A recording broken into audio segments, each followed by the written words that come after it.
माता स्वरूपम माता स्वरूपम देवी स्वरूपम देवी स्वरूपम प्रकृति स्वरूपम प्रकृति स्वरूपम प्रणम्यम प्रणम्यम प्रणम्यम प्रणम्यम। बोला सत्य जगत जननी जगत माते की। आज नवरात्र के नवमी पर्व पर यहाँ उपस्थित सभी आत्मीय शिष्यों, भक्तों, अनुयायियों का हृदय से स्वागत करता हुआ, उन्हें अपने हृदय में धारण करता हुआ, माता आदि सत्य जगत जननी जगदम्बा का पूर्ण आशीर्वाद प्राप्त करता हुआ अपना पूर्ण आशीर्वाद समर्पित करता हूं। सौभाग्य के पल जो हम आप सभी गुजार रहे हैं, यही एक एक पल वो होते हैं जो हमें जीवन की ऊंचाइयों और निचाइयों पर ले जाते हैं। यदि हम सत्संगत कर रहे होते हैं, सत्य की राह पर एक एक पल गुजार रहे होते हैं, तो वही एक एक पल हमारे सौभाग्यदायक बन जाते हैं, संस्कारों में परिणित हो जाते हैं और वही भाग्य का रूप धारण कर लेते हैं।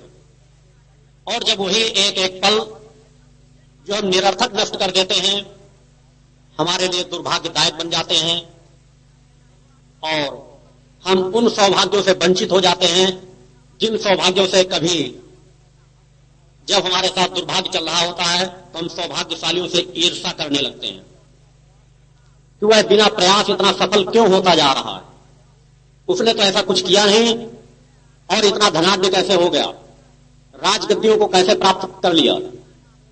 इन सभी के पीछे इसी प्रकार के एक एक पल जुड़े होते हैं। आज अगर कोई ऊंचाइयों पर बैठा है, राजगद्दियों पर बैठा है, उसने भी कहीं न कहीं इसी प्रकार सत्संगत कर करके उन संस्कारों को अवश्य अर्जित किया होगा। नवरात्रि पर्व शक्ति साधना के लिए सर्वोपरि पर्वों में से माना गया है। यदि लोग अपने घरों में साधनाएं करते हैं, वे भी मां की पूर्ण कृपा और आशीर्वाद प्राप्त करते ही हैं। नदी देवालयों में जाकर के जो साधनारत रहते हैं, उनके सौभाग्य का वर्णन नहीं किया जा सकता। और आप लोग एक ऐसे स्थल पर बैठे हुए हैं जहां पर आपके गुरु के द्वारा व्यक्त किया जा चुका है कि इस धरती पर उस प्रकृति सत्ता आदि शक्ति माता भगवती का मूल केंद्र स्थापित होना है। आप स्वतः अनुभव कर सकते हैं कि आप कितने सौभाग्यशाली हैं।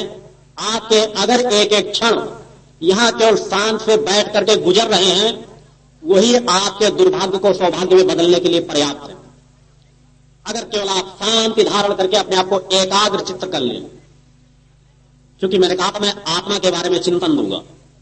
आत्मा का मूल स्वभाव क्या है, सर्वप्रथम यह समझना नितांत आवश्यक है। क्योंकि जब तक हम आत्मा के स्वभाव को नहीं समझेंगे, जानेंगे नहीं, तब तक हम उस विचारधारा पर चल नहीं पाएंगे। और जब तक हमारी वह दिशाधारा नहीं होगी, हम सत्य को कभी पकड़ नहीं पाएंगे। क्योंकि सत्य को पकड़ने के लिए पहले हमें अपनी आत्मा के बारे में जानना नितांत आवश्यक है। और आत्मा के जब तक स्वभाव, रूप, रंग, चरित्र के बारे में नहीं जानेंगे, उसकी क्षमता के बारे में नहीं जानेंगे, तो हम कैसे आत्मा की यात्रा तय करेंगे, कैसे समझेंगे आत्मा को किस प्रकार, किस रूप से हम जागृत करें। और आत्मा का जो मूल स्वभाव होता है वह प्रेम का होता है। क्योंकि आत्मा किसी का अंश है और जब मूल से कोई अंश निकलता है तो उसका आकर्षण बरबस मूल की ओर हो जाता है। और पहला जो स्वभाव निर्मित होता है वह प्रेम का होता है, लगाव का होता है। बच्चा जब सिर्फ जन्म लेता है, बगैर बताए उसका मां के प्रति प्रेम प्रगाढ़ हो जाता है, लगाव हो जाता है। यह क्रिया कोई सिखाता नहीं, कोई बताता नहीं, वह बच्चा मां का अंश है, ये स्थूल शरीर। उसी प्रकार आपके अंदर बैठी हुई आत्मा उस प्रकट सत्ता का अंश है और उसका भी मूल स्वभाव है प्रेम।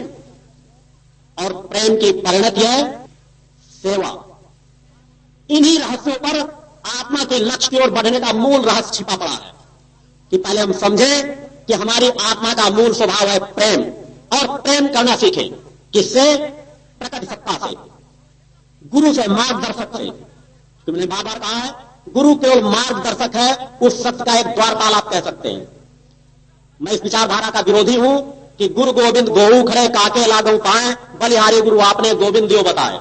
मेरा कहना यह है कि अगर गुरु और गोविंद अर्थात गुरु और वह प्रकट सत्ता कहीं आपकी निगाह में दोनों सामने खड़े नजर आ जाएं, तो आपका कर्तव्य बनता है कि सर्वप्रथम उस प्रकट सत्ता के चरणों पर गिरे, क्योंकि गुरु से बढ़कर जो प्रकट सत्ता है, गुरु यही तो बतलाता है। अगर आपने इतना नहीं समझा तो आपने गुरु को पहचाना ही नहीं, जाना ही नहीं, क्योंकि गुरु तो ज्ञान का स्वरूप होता है, गुरु का कोई आकार नहीं होता। गुरु तो अनेकों आकार लिए आ जा सकता है आपके बीच में। कई बार हम जीव जंतुओं से भी दीक्षाएं अनेकों प्रकार की प्राप्त कर लेते हैं, ज्ञान प्राप्त कर लेते हैं। पता नहीं कौन से रूप में गुरु आकर के हमको कौन सा ज्ञान देकर के चला जाए। हमारे लिए ज्ञान बहुमूल्य होता है, और उसी रास्ते में बढ़ने के लिए आत्मा के स्वभाव को हमें जानना नितांत आवश्यक है। जब तक हमारे अंदर प्रेम पैदा नहीं होगा, और प्रेम सामान्य अवस्था का नहीं होना चाहिए। मैंने चिंतन लिया है उस मां से कि जिस मां के आप पुत्र हैं, जब आपका बचपन में जो जिस प्रकार का प्रगाढ़ लगा होता है, उसी प्रकार जब तक वही अवस्था आपकी प्रकट सत्ता के प्रति नहीं आएगी, उस आदि सत्य के प्रति नहीं आएगी, अपने गुरु के प्रति नहीं आएगी, तब तक आप आत्मा के ज्ञान की प्रथम सीढ़ी तय ही नहीं कर सकते। क्योंकि प्रेम भाव और प्रेम पूर्णता का होना चाहिए। एक ऐसी ललक हो, एक ऐसा लगाव हो कि आप सोचे हम गुरु के बिना रह ही नहीं सकते, हम उस प्रकट सत्ता के बिना रह ही नहीं सकते, हमको दूरियां तय करना है जितना हम दूर हैं। जिस तरह एक बच्चा शिशु होता है, चल भी नहीं पाता और मां को नजदीक देखता है, मां की तरफ बढ़ना चाहता है, उसको मां की आवश्यकता महसूस होती है, तो दौड़ पड़ता, चाहे वो गिर ही जाए क्यों ना। आपके अंदर जो ये भाव आना नितांत आवश्यक है, और प्रेम के भाव में ही प्रेम की परिणति है सेवा। पत्नी अपने पति से प्रेम करती है, आप स्वतः देखें, तत्काल वह सेवा भाव आ जाता है। उसी प्रकार प्रेम, जिससे भी हम प्रेम करते हैं, हमारे पास है ही क्या, उसकी सेवा के अलावा हम कर ही क्या सकते हैं। जब तक हमारे अंदर सेवा भाव जागृत नहीं होगा, तब तक हम उधर बढ़ नहीं सकते, क्योंकि उस यात्रा के बीच हमें गुरु के मार्गदर्शन में चलना पड़ता है। क्योंकि सेवा से ही शिष्यत्व जागृत होता है। शिक्षा प्राप्त कर लेना ही मात्र शिष्यत्व प्राप्त कर लेने की निशानी नहीं है। मैंने कई बार चिंतन दिया है कि मुझसे दीक्षा प्राप्त कर लेने का तात्पर्य यही नहीं है कि आप मेरे शिष्य बन ही गए। आप मुझसे शिष्य बनना चाहते हैं, मैं आपको प्रवेश देता हूं।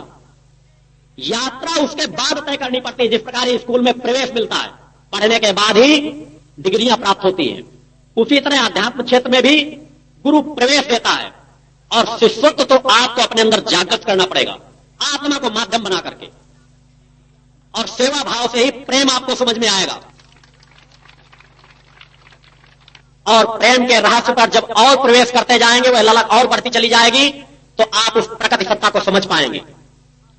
और उन प्रकट सत्ता को समझने के लिए आपको आत्मज्ञान करना नितांत आवश्यक है ही। बिना आत्मज्ञान के आप ना तो गुरु को समझ सकते हैं, ना उस प्रकट सत्ता को समझ सकते हैं। और गुरुओं के बारे में मैंने चिंतन दिया है। गुरु अनेक प्रकार के होते हैं। माता पिता भी गुरु होते हैं, विद्यालय पर शिक्षा प्रदान करने वाले भी गुरु होते हैं, और अनेकों समाज के बीच गुरु होते हैं। उनके बारे में चिंतन दिया गया है कि माता पिता के हमको अतीत में नहीं जाना चाहिए। विद्यालय पर जो गुरु शिक्षा दे रहा हो, हमको पढ़ा रहा हो, हमको उसके अतीत पे जाने की आवश्यकता नहीं, क्योंकि वह जो विद्यालय पे पढ़ा रहा है, केवल हमको उसके ज्ञान को पकड़ना है। अध्यापक विद्यालय में पढ़ाता है बच्चों को कि बड़ों का आदर करना चाहिए, बुराइयों से दूर रहना चाहिए, माता पिता का सम्मान करना चाहिए। हो सकता है विद्यालय में पढ़ाने वाला वो टीचर रोज 4 जूते अपने माता पिता को मारता हो, मगर जो विद्यालय में शिक्षा दे रहा है उसको पकड़ना चाहिए। मगर अध्यात्म क्षेत्र उससे बिल्कुल विपरीत है। अध्यात्म क्षेत्र में अगर आपको अपने गुरु को पकड़ना है, गुरु को जानना है, तो गुरु के अतीत में अवश्य जाना पड़ेगा। यदि आप अतीत में नहीं जा सके तो आप वह सीढ़ियां तय ही नहीं कर सकेंगे, क्योंकि गुरु के अतीत में ही जाकर के आपको वह क्रम मिलेंगे कि किस प्रकार एक एक सीढ़ियां गुरु ने किस प्रकार तय की है, गुरु का जीवन किस प्रकार से गुजरा है, कितने संघर्षों, कितने मान अपमानों के बीच गुरु ने किस प्रकार से अपनी यात्रा तय की है। अध्यात्म क्षेत्र में आपको गुरु के अतीत पे जाना नितांत आवश्यक है, मगर आत्मज्ञान करके, प्रेम पैदा करके, सेवा भाव अपने अंदर पैदा करके, शिष्यत्व पैदा करके, आपके अंदर शिष्यत्व आएगा, आपकी आत्मा के अंदर से अनेकों वह रहस्य मिलते चले जाएंगे, आपको ज्ञान होता चला जाएगा। अभी चिंतन दिया गया था कि गरुड़ स्वतः ही भ्रमित हो गए थे जो सदैव हर पल भगवान के चरणों पर रहते हैं। उसी प्रकार गुरु अनेकों प्रकार की क्रियाएं आपके बीच में करता नजर आ सकता है, मगर जब आप गुरु के अतीत में जाएंगे तो हर जगह वो सत्यता और पवित्रता का प्रतीक नजर आएगा। जिस प्रकार एक जलती हुई अग्नि में कोई दाग नहीं होता, ज्योति पे कोई दाग नहीं होता, उसी प्रकार अगर वह गुरु है, परमहंस की स्थिति को प्राप्त किए हुए है, प्रकृति से एकाकार है, तो उसके अतीत पर भी कोई दाग नहीं होगा। और आपके इस गुरु ने तो समाज को ही नहीं, शिष्यों तक को भी कहा है कि तुम्हारे लिए स्वतंत्रता है गुरु के अतीत को जानने, समझने और पहचानने की। उसे जानो, समझो और पहचानो, तभी तुम्हारे अंदर निष्ठा पैदा होगी। क्योंकि आज अगर देश में, आज अगर समाज में, आज अगर धर्म में सबसे बड़ा संकट छाया है तो वह आस्था का संकट है। जितनी भी परेशानियों का कारण है वह आस्था है। यदि वह आस्था आ जाए, यदि वह निष्ठा आ जाए तो मनुष्य क्या नहीं कर गुजर सकता। क्योंकि अगर यह कह दिया जाए कि आत्मावानों से ही यह धर्म और धरा टिकी हुई है, आत्मावान क्या नहीं कर गुजर सकता। आत्मावान बने तो, आत्मावान कोई यही नहीं है कि युवक ही बन सकता है। मेरी निगाह में आत्मावान वह वृद्ध भी है जिसने अपनी आत्मा को जागृत की है। युवक वही है जो आत्मावान है।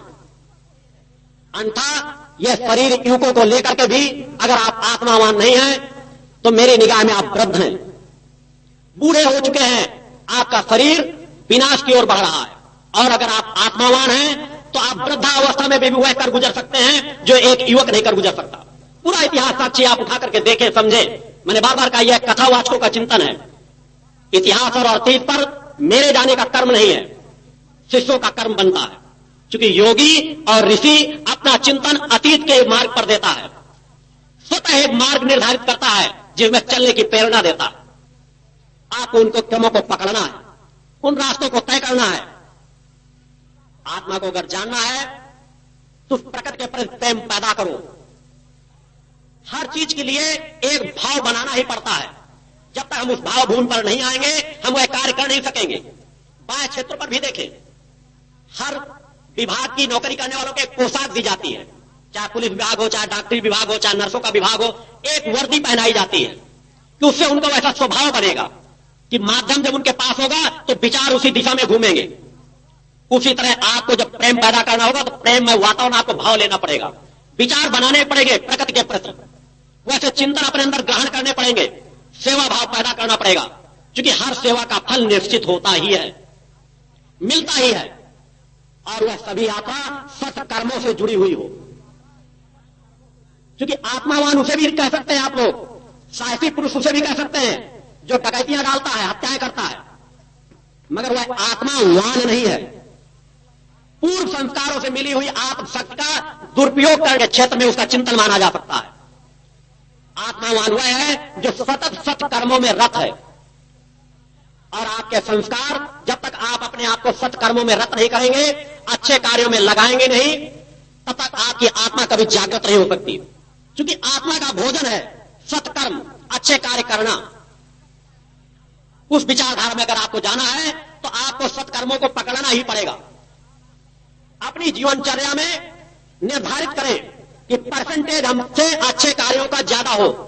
जब तक आप उस पलड़े को संभालेंगे नहीं, दिन भर दुराचार करते रहें, दिन भर गलत मार्ग में रत रहें, तब तक कभी भी आप आत्मावान बन नहीं सकते। आपका पलड़ा अच्छे कार्यों का ज्यादा होना ही चाहिए, और इस पर आपको विचार करने की आवश्यकता है। और उस आत्मज्ञान के लिए हमको योग के मार्ग को भी नितांत रूप से अपनाना आवश्यक है। वह विचार लेना है और आपको योग मार्ग को भी अपनाना है। योग का मूल अर्थ है आत्मा परमात्मा के मिलाने के कार्य को योग कहते हैं। तो उसका कार्य तो मैंने बतला दिया कि आपके अंदर क्या भाव आना चाहिए, किस प्रकार के विचार आने चाहिए। मगर जिस परिस्थिति में आप जी रहे हैं, जिन कुसंस्कारों का प्रभाव इस स्थूल शरीर में पड़ रहा है, जो जड़ता आपके अंदर आ चुकी है, उस जड़ता को दूर करने के लिए योगियों और मनीषियों ने कुछ योगिक क्रियाएं बतलाई हैं, कुछ नियम बतलाए हैं। उन कर्मों को भी करना नितांत आवश्यक है कि आपके अंदर एक व्यवस्थित जीवन की जीवनचर्या आना चाहिए। प्रथम तो यह आवश्यक है। फिर गुरु के चरणों में बैठ करके गुरु के मार्गदर्शन में अपनी शारीरिक रचना के आधार पर वह यौगिक क्रियाओं का ज्ञान प्राप्त करना चाहिए कि हम शरीर को किस प्रकार से बैठे, किस प्रकार से मोड़े, कौन सी ऐसी क्रियाएं करें कि हमारी सुषुम्ना जागृत होने में अगर कोई जड़ ग्रंथियां हैं तो दूर हो, चेतनता को प्राप्त करें। उस चेतनता को प्राप्त करने के लिए कुछ यौगिक क्रियाओं को अपनाना नितांत आवश्यक है। अगर आप यौगिक क्रियाओं को ही अपनाने लगे गुरु मार्गदर्शन में रह करके, वही प्रेम भाव निष्ठा लेकर के, तो मेरा मानना है कि मात्र 6 महीने ही पर्याप्त होते हैं किसी को सत्य की झलकियां पाने के लिए, कुछ अनुभूतियां पाने के लिए। इस शरीर ने आपको चैलेंज दिया कि आप यात्रा तय करें, हर सीढ़ी के आगे वाली सीढ़ी में अपने गुरु को खड़ा हुआ पाएंगे। अरे जिन गुरुओं का अतीत दूषित होगा, जिन गुरुओं का अतीत भटका होगा, वे अपने किसी भी शिष्य की कुंडली जागृत कर ही नहीं सकते, क्योंकि प्रथम अगर उनके अंदर जागृत करने की पात्रता है तब भी इसलिए नहीं जागृत करेंगे कि वे कहीं गुरु के अतीत को वे देख ले, उन्हें कहीं किसी प्रकार की झलकियां न मिल जाए। मगर जो सत्यता और पवित्रता का प्रतीक होगा, अग्नि का प्रतीक होगा, सत्य का प्रतीक होगा, वह चाहता उसकी तरफ होती है कि सिर्फ जल्दी से जल्दी जागृत हो, उनको इतनी अनुभूतियां मिले कि मेरे अतीत में जा सके और देख सके कि किन परिस्थितियों से कहां कहां से किस किस प्रकार साधना करके, कहां कहां पर अखंड साधना करके, किन किन संघर्षों को झेल करके, किन परिस्थितियों में जीवन जी करके गुरु ने अपना जीवन जी करके आज इस अवस्था को प्राप्त किया है। तभी वह शिष्य उन रास्तों को देखता हुआ, वही परिस्थितियां जब वह शिष्य के सामने आती हैं तो देखता है कि गुरु ने इन परिस्थितियों में कैसे विचार बनाए थे, कैसे चिंतन बनाए थे, किस प्रकार अपने जीवन को जिया था, और वही परिस्थिति उसी रूटीन में चल करके शिष्य उस आत्मा को परमात्मा के नजदीक ले जाता है। गुरु होता ही इसीलिए है, आध्यात्मिक गुरु आपके बीच आता ही इसीलिए है कि जिस प्रकार उसने समाज के बीच जीवन लेकर के अपनी एक एक सीढ़ियां तय की हैं, उन सीढ़ियों को देखो, समझो और उसी प्रकार से यात्रा तय करो। गुरु तो उसी को कहा गया है कि जिस यात्रा से उसने प्रगति को पाया है, उसी यात्रा का ज्ञान समाज को कराए, बतलाए, और उसी यात्रा पर चल करके समाज का कल्याण हो सकता है। गुरु को जानने समझने के लिए आपको ध्यान योग को पकड़ना नितांत आवश्यक है। प्रथम मैंने बार बार कहा कि अगर आप योगिक क्रियाएं नहीं कर सकते तो ध्यान आपका सरल साधन है। आप मंत्र जाप चिंतन क्रिया जो भी कर रहे हो, उसके बाद कम से कम आपको अगर एकांत या प्राकृतिक कोई स्थल मिल जाए जहां पर आपको मन की शांति मिले, उस स्थल पर आप 10 मिनट 15 मिनट ध्यान की अवस्था में बैठना सीखें, गहराई में जाना सीखें। आप मंत्र जाप चाहे जितना करते रहें, जब तक आप शारीरिक संतुलन नहीं बनाएंगे तो वह मंत्र जाप आपके लिए श्रेयस्कर नहीं होगा। कुछ ना कुछ समय आप एकांत अवश्य बैठें, ध्यान की अवस्था में अपने आप को एकाग्र करें। उस ध्यान की अवस्था के लिए कोई नवीन बातें नहीं करना पड़ता। आपको जिस आसन में आप सही सुविधा से बैठ सके, उस आसन में आप बैठ जाएं। अगर आप बैठे हैं तो आपकी मेरुदंड सीधी होना चाहिए, और अगर लेटे हैं तो आप पीठ के बल लेटे हुए हो, शरीर सीधी अवस्था में हो, और आप अपने आप को शून्यवत करते चले जाएं। अपने विचारों को रोके। अनेकों योगी चिंतन देते हैं कि यह स्वाभाविक क्रिया होती चली जाती है, विचार जो जहां आते हैं आने दीजिए, जाने दीजिए। मैं कह रहा हूं उनके विचारों पर, उन ग्रंथों पर लिखी हुई बातों से आप कई जन्म गुजार देंगे, तब भी आप ध्यान की अवस्था को प्राप्त कर ही नहीं सकते, क्योंकि उनका चिंतन है कि विचार जो जहां जाते हैं आप कहीं बैठ जाइए, जाने दीजिए। तो मैं कह रहा हूं आज का समाज जब ध्यान में बैठता है तो उसको अपने बीवी बच्चों और कुमार के अलावा उसका मन कहीं नहीं जाएगा। उसको रोकने की आवश्यकता है, विराम देने की आवश्यकता है। जब आप ध्यान में बैठे तो अपने सामने या तो ऐसा वातावरण दें कि अच्छी बातों पर सोचने को आपको चिंतन करना पड़ेगा, क्योंकि मैंने बार बार कहा है किसी पॉइंट को पाने के लिए उसका माध्यम नितांत आवश्यक है। आप ध्यान में बैठे तो अगर विचार अगर भटक रहे हो तो अपने आप को संतुलित करें, उनको झटका दें, उन रस्सियों को लगामों को खींचे जो भग रही है, और प्रकृति की ओर सोचना शुरू करें। आप घर में बैठे हैं तो अगर घर में मां की मूर्ति रखी, अच्छी चीज रखी, उसमें सोचे, गुरु के बारे में अपने विचारों को तुरंत घुमाना शुरू कर दे। मां का ध्वज कहां था, नवरात्र में कहां बैठे थे, किस प्रकार विचार सुन रहे थे, आपके विचार उधर घूमने लगेंगे। मां का आश्रम कैसा था, उस आश्रम कैसे, किस प्रकार परिक्रमा कर रहे थे, किस प्रकार दुर्गा चालीसा का भवन किस प्रकार बना हुआ है, वहां किस प्रकार लोगों को बैठने की स्थिति, पहले उस दिशा पे अपने विचारों को घुमाएं। बड़ी सरल क्रिया है। आपको ध्यान आता हो या ना आता हो, आप केवल बैठ जाएं और अपने विचारों को गलत रास्तों से मोड़ करके केवल अच्छे मार्ग जिनसे आप जुड़े हुए हैं, सतमार्ग से। अगर उन मार्गों से आप जोड़ना शुरू करेंगे, गुरु के बारे में चिंतन करें, माँ का ध्वज कहां पर टंगा हुआ है, कितना बड़ा ध्वज है, कैसा है, 40 भवन कैसा बना, वहां का क्षेत्रफल कैसा बना है, आप देखिए। अगर यह क्रिया आप अपनाने लगेंगे, आपके विचार रुकने लगेंगे, आपके शरीर का भान खत्म हो जाएगा, आपका वही शरीर फूलों को नजर आने लगेगा, फूल के समान कोमल हो जाएगा। आप जिस आसन में 5 मिनट नहीं बैठ सकते, उस आसन में आप घंटों बैठे नजर आ जाएंगे। आपको पता ही नहीं चलेगा समय कैसे गुजर गया। और उसी जिसमें आपको पता न चले समय गुजर गया, वह ध्यान की अवस्था कही जाती है। पहले उन माध्यमों पे आप ले जाएं, और जब उन माध्यमों पे आप ले जाएंगे तो उन्हीं ध्यान की अवस्था में कई बार आपको प्रकट की झलकियां मिल जाएंगी, प्रकट के संकेत मिल जाएंगे, गुरु के विचार मिल जाएंगे। कई बार गुरु की आवाज गूंजती हुई नजर आएगी। कई बार उसी ध्यान की अवस्था में गुरु अगर आपको कोई चिंतन देना चाहता होगा, तो चिंतन की आवाज आपके कानों में सुनाई देगी। बड़ा आश्चर्य होता है उस समय जब एकांत में कोई साधक बैठता है और वह प्रकट की आवाजों को सुनता है, और जब उस प्रकार की आवाजें उसको बार बार सुनाई देती है, तब उसको सत्य के रहस्य का भान होता है कि गुरु तो कण कण में मौजूद है। हम किसी भी स्थान में अगर बैठ करके चिंतन करें तो प्रकट की आवाजें हमारे पास सुनाई देती है। गुरु जब ध्यान में बैठता है तो अपने समस्त शिष्यों का चिंतन करता है, विचार करता है, और हर पल जो परमांश की अवस्था को प्राप्त किए रहता हो, चाहे चिंतन दे रहा हो, चाहे विचार दे रहा हो, चाहे प्रवचन दे रहा हो, चाहे साधना कर रहा हो, एक ग्रंथि उसको अपने से जुड़े हुए समाज से बराबर उसकी जागृत रहती है। कोई भी परिस्थिति आई, वह बिंदु प्रभावित होने लगता है और तत्काल गुरु उस बिंदु पर चिंतन करता है। इन क्रियाओं में एक पल भी नहीं लगता। पल का अगर करोड़ों हिस्सा कह दिया जाए उतना लगता है। और उन्हीं परिस्थितियों में होता है जब हजारों करोड़ों मील भी कोई व्यक्ति परिस्थितियों में ग्रसित हो जाता है, दुर्घटना होने की अवस्था में होता है, मात्र एक पल का झटका जाता है और तत्काल वहां पर सहयोग मिल जाता है। यह अलौकिक दिव्य क्षमताओं की ओर आपको पढ़ना है। समय लग सकता है, मगर यात्रा तो आपको एक न एक दिन तय करना ही पड़ेगा। इस जीवन से ज्यादा अच्छा आपको जीवन और मिलेगा क्या? मैंने कहा है, समाज एक जीवन मुझे समर्पित कर दे पूर्ण निष्ठा और विश्वास के साथ, अन्यथा आपको ना मालूम कितने जन्म इसी तरह संघर्षों में व्यतीत करना पड़ेगा। मगर यह जीवन आपको खुला मिल रहा है, खुले मार्ग मिल रहे हैं। आपका मार्गदर्शक आपको बार बार चैलेंज देता है कि आप आगे बढ़ो। जिस रहस्य को अपना और परमात्मा के बीच के रहस्य को जानना चाहते हो, अपनी पात्रता को जागृत करते जाओ, आगे का मार्ग आपको गुरु बराबर बताता चला जाएगा।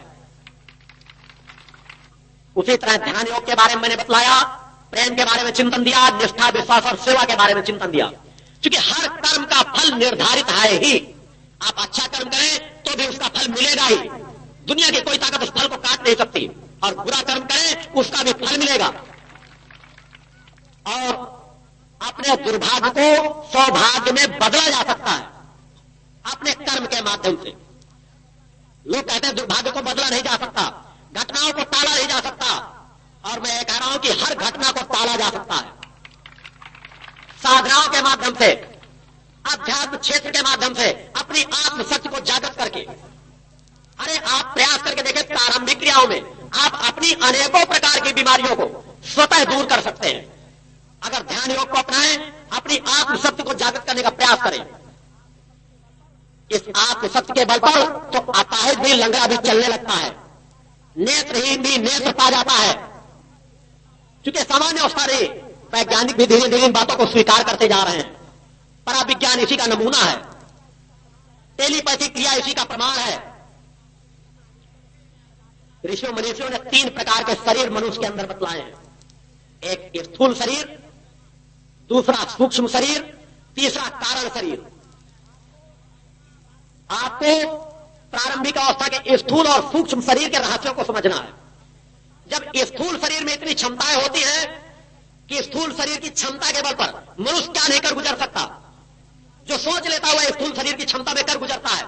और विज्ञान भौतिकतावाद इसी का प्रमाण है, केवल स्थूल शरीर की क्षमता का। और अगर आप अपने अंदर सूक्ष्म जागृत कर लें, यह स्थूल शरीर की क्षमता का प्रमाण है कि अणुबम और परमाणु बन चुके हैं। यह स्थूल का ज्ञान है, स्थूल की क्षमताएं हैं। स्थूल के अंदर जो आपने ज्ञान भरा है उसका परिणाम है पूरा विज्ञान, पूरी भौतिकतावाद। और अगर आप सूक्ष्म के पलड़े पर आ जाएं, अपने शरीर की सूक्ष्मता को जागृत कर ले, तो उससे कई करोड़ गुना आपकी क्षमताएं बढ़ जाएंगी। विज्ञान बौना नजर आता है योगियों के सामने, उन क्षमताओं के सामने। वही तो कारण होता है कि एक विज्ञानी भी अगर उसके अंदर कुछ क्षमताएं होती है तो करोड़ों लाखों देश की भी दिशाधारा काफी कुछ बदल देता है।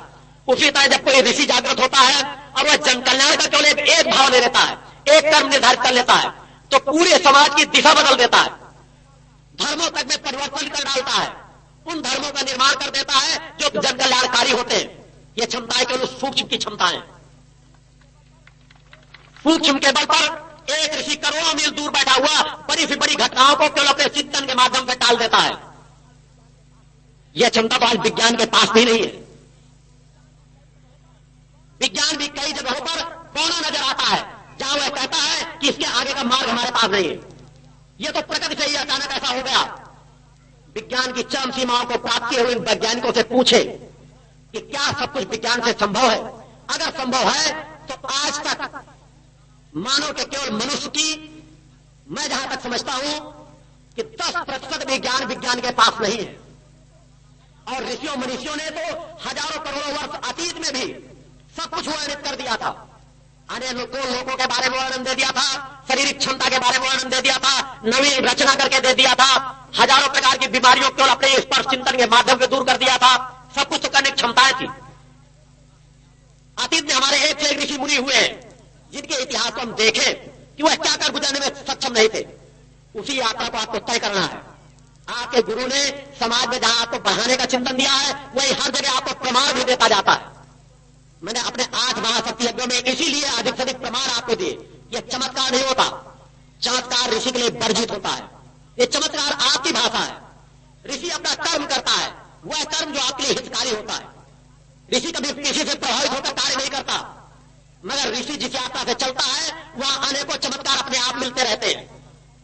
और आप जब इस यात्रा में तय करते रहेंगे तो आपको अनेकों ऐसी घटनाएं होती चली जाएंगी। आप देखेंगे कि अदृश्य के माध्यम से ऐसा हो कैसे जाता है, असाध्य से असाध्य बीमारियों से पीड़ित व्यक्ति कैसे ठीक हो जाता है, मृत्यु की शैया पर लेटा हुआ व्यक्ति केवल अज्ञाचक पर हाथ के स्पर्श करते ही कैसे ठीक हो जाता है। ये अनेकों प्रमाण आपको स्वतः मिलते चले जाएंगे। और मैं कह रहा हूं कि समाज अगर चाहे तो मैं अपने किसी भी समर्पित शिष्य को यदि खड़ा कर दूं तो किसी भी असाध्य से असाध्य बीमारी को वह केवल अपने हाथ के स्पर्श से ठीक कर सकता है। इस तरह के शिष्य मात्र संतराल में भी मैंने तैयार किए, क्योंकि मैंने कहा मैं उस मार्ग को तय नहीं कर रहा कि तुम केवल मुझसे लाभ प्राप्त करते रहो और बाद में फिर भटको।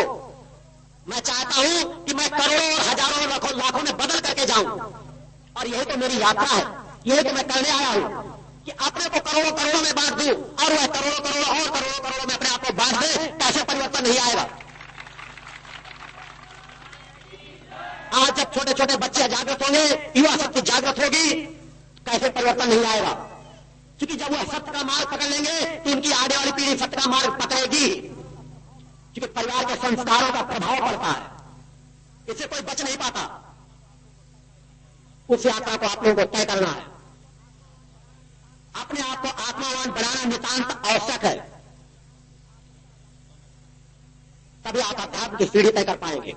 अगर आप नहीं कि हमें 40 पाठ इतने करने हैं तो आप करें। घर में अगर हमको 1 घंटे पूजा करना है, अगर वह पूजा का काम छूटता है तो आगे समय में उसकी पूर्ति करें।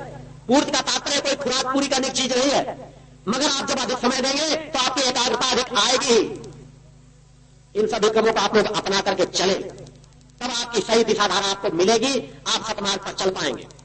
और यही विराम देता हुआ अपना पूर्ण आशीर्वाद आज का पुनः आपको बारंबार समर्पित करता हुआ आपको माता आदि शक्ति जगत जननी जगदम्बा की आरती करने की ओर अग्रसर कर रहा हूं।